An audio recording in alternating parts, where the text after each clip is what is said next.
наконец наступил 26-й год. Я всех поздравляю, всем желаю здоровья, счастья, успехов в новом году. Вот, у нас все классно.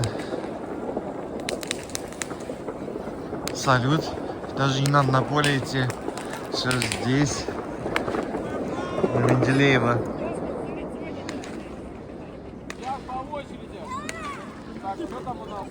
Всем удачи, пока.